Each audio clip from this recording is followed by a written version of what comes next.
Se você deseja se tornar um programador e aprender lógica de programação, JavaScript e engenharia de software, acesse o link na descrição e tenha acesso a mais de 470 aulas dos melhores professores do mercado.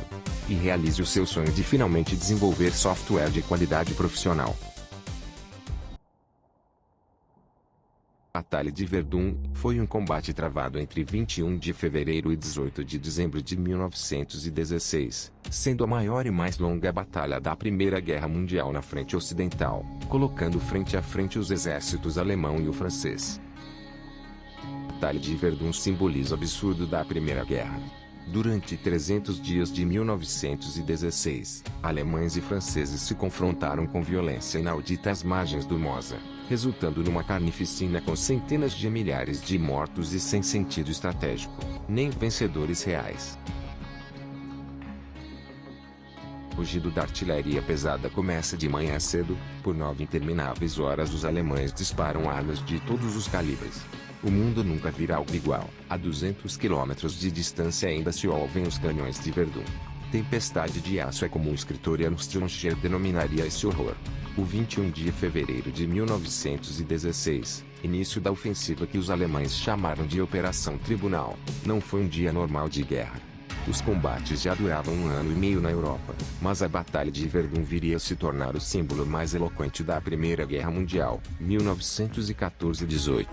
Lá 162 mil franceses e 143 mil alemães perderam a vida, uma média de 500 mortos por dia do lado da Alemanha, mas ainda do outro lado. Na maioria dos casos não se trata de caídos em combate no clássico sentido militar, a violência das armas esfacela, explode, pulveriza os soldados. Sangria de peso psicológico. Até hoje o sentido da ofensiva germânica continua sendo um enigma. Mas Erich von Falkenhayn, chefe do Estado-Maior alemão, forneceu uma explicação. Verdun seria uma bomba de sangue, com o fim de aplicar uma sangria nos franceses. Também perdura até nossos dias o debate sobre por que o local escolhido terá sido o acidentado terreno ao longo das margens do rio Mosa, que faz uma curva em Verdun. Peritos militares são unânimes em apontar que, mesmo se fosse tomada pelos alemães, a cidade não seria um bom ponto de partida para investidas mais profundas em direção a Paris, localizada a 250 quilômetros de distância. De fato, a meta de von Falkenhayn com essa batalha não era nenhum avanço nem um seco, mas literalmente esgotar o sangue dos franceses, sangrar até ficarem brancos, como definiu o general alemão.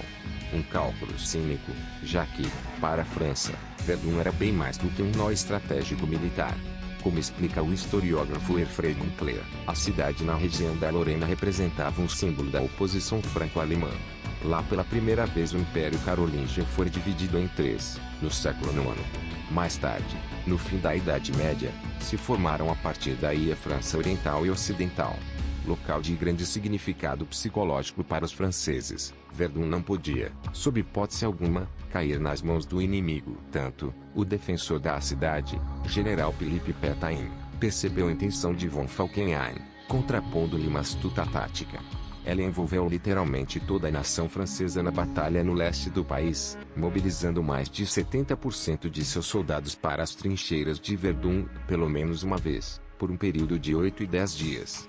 Com esse princípio rotativo, Pétain realizou uma jogada de xadrez com amplas consequências. Quase todas as famílias da França estavam de alguma forma presentes no local da batalha.